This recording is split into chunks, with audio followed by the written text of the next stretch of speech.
Halo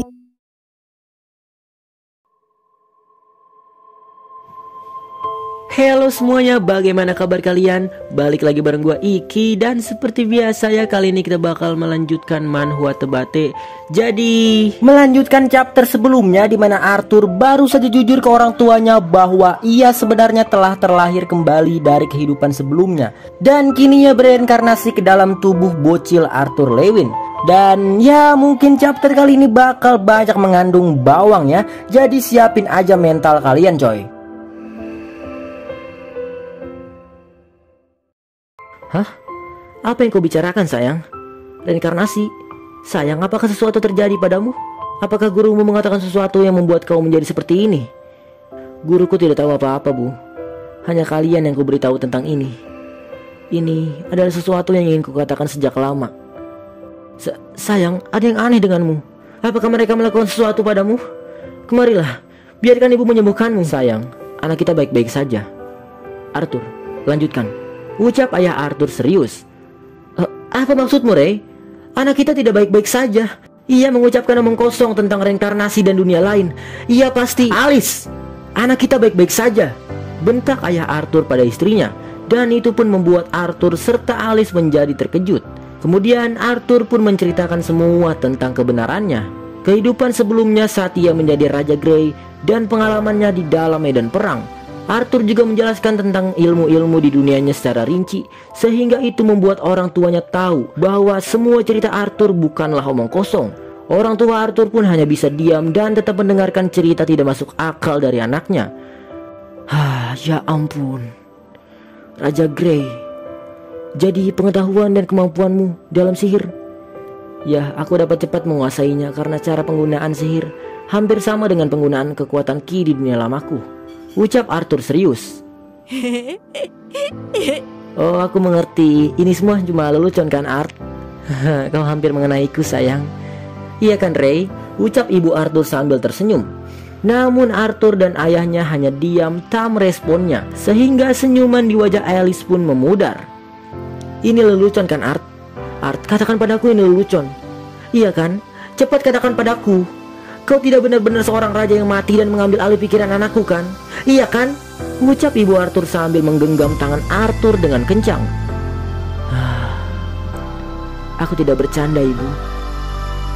Tidak, itu bohong. Itu tidak mungkin. Ray, jangan bilang kau percaya pada Arthur. Anak kita sakit, Ray. Ia pasti sakit. Katakanlah jika ia sakit, ucap ibu Arthur sambil menangis di pelukan suaminya. Kemudian dengan isyarat ayah Arthur pun menyuruh Arthur untuk meninggalkan mereka berdua. Arthur pun segera keluar dari pondok, di mana di luar ia sudah disambut oleh adiknya, Nenek Rinia dan juga Winsome. Kini Arthur dilanda keraguan oleh keputusannya. Apakah keputusannya tepat? Apakah tepat mengatakan kebenaran yang pahit itu? Namun pikiran Arthur pun dihentikan oleh suara pintu pondok yang dibuka oleh ayahnya. Ayah Arthur pun keluar dari pondok dan berbicara. Ellie, bisakah kau menemani ibumu di dalam? Ucap ayah Arthur.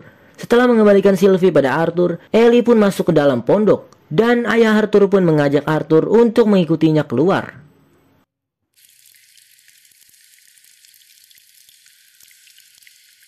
Ibumu, ia sedang tertidur. Apakah ia baik-baik saja? Ia sedang syok sekarang. Jadi, kalian percaya padaku? Tidak ada alasan bagimu untuk berbohong. Selain itu, kebangkitanmu di usia 3 tahun, kemampuan dan gaya bertempurmu, semuanya jadi masuk akal sekarang. Apakah kau baik-baik saja? Tentu saja tidak. Ini bukanlah berita yang mudah dicerna, Arthur. Semua kenangan kita, semua masa lalu kita, kini terdengar aneh. Sekarang bagaimana aku harus bersikap padamu? Secara teknis kau bahkan lebih tua dariku. Dan ibumu, ia mengasuhmu dari bayi. Ia mengasuh pria setengah baya seperti anaknya sendiri.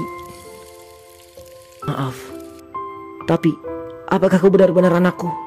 Atau kau telah membunuh janin anakku dan mengambil alih kesadarannya? Dan ucap ayah Arthur tersentak. Namun karena ucapannya itu, Arthur pun ikut tersentak juga. Maaf Arthur, aku tidak bermaksud. Kupikir kau benar, ayah. Tidak, Reynolds, kupikir kau benar. Mungkin aku telah membunuhnya saat masih janin. Namun aku tetap tidak tahu bagaimana proses ini terjadi, ucap Arthur. Ayah Arthur pun hanya bisa meringis saat Arthur memanggilnya Reynolds. Ini adalah sesuatu yang ingin kukatakan dari dulu. Namun aku tidak pernah punya keberanian untuk mengatakannya. Tapi kupikir aku harus mengatakan ini sebelum aku pergi. Pergi? Kau ingin pergi? Ya. Dan karena situasinya sudah jadi seperti ini, mungkin dengan menghabiskan waktu terpisah, semuanya akan lebih baik. Berapa lama kau akan pergi? Mungkin beberapa tahun. Itu lama ya, ucap ayah Arthur. Mendengar ucapan anaknya, hatinya benar-benar berantakan. Dan kini ia harus kehilangan anaknya lagi untuk beberapa tahun. Begitupun juga dengan Arthur. Dadanya terasa sesak dan sulit untuk berbicara. Namun Arthur pun menguatkan hati, dan sambil menahan tangis, ia pun berbicara. Kau tahu, aku tidak pernah punya kenangan tentang keluarga di kehidupan lamaku. Aku tumbuh dan besar di lingkungan di mana tidak ada yang mencintaiku. Namun di sini, kalian telah mengajarkanku. Kalian telah mengajarkanku tentang sesuatu yang tidak pernah aku dapatkan. Mungkin di sini aku bukanlah pejuang atau penyihir yang hebat. Namun di tempat asalku, aku telah merasakan neraka yang tidak pernah terbayangkan. Aku minta maaf atas segala hal yang telah aku lakukan. Dan aku berterima kasih. Terima kasih. Terima kasih karena telah membuatku menjadi orang yang lebih baik. Terima kasih. Terima kasih karena telah menyayangiku sebagai anakmu. Setelah mengatakan semuanya, Arthur pun meninggalkan ayahnya sendiri. Dan ia pun kembali ke dalam untuk menemui Winsome.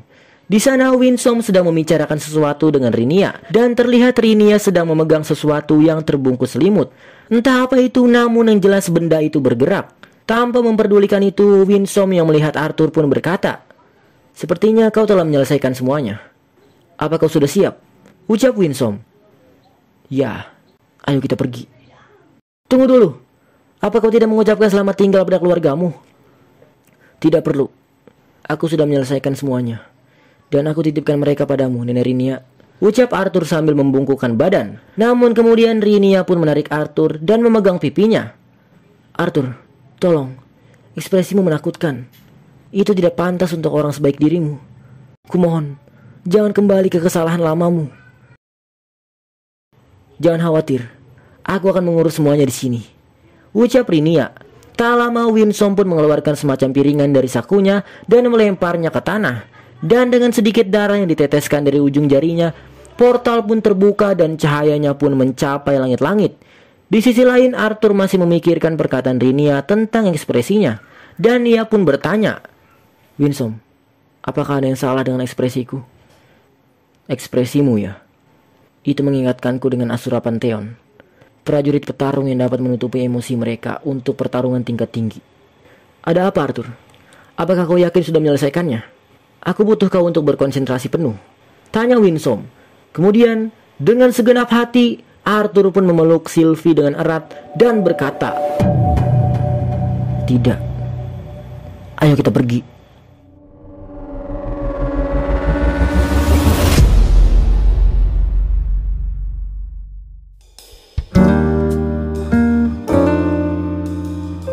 Oke coy, itu tadi adalah Tebate chapter 149. Bisa dibilang itu adalah salah satu kepahitan yang terdapat di volume kelima ini coy.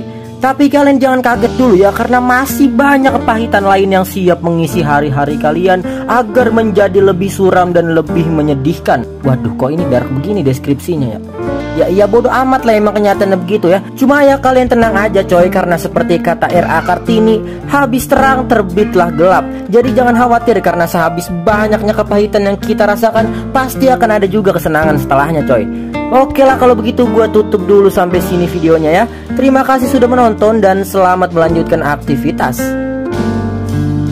Tapi jangan lanjut nonton YouTube lagi ya. Sono mandi ge, ngapain ge, cari kerja gitu, atau apapun yang bermanfaat gitu. Contohnya kayak coli.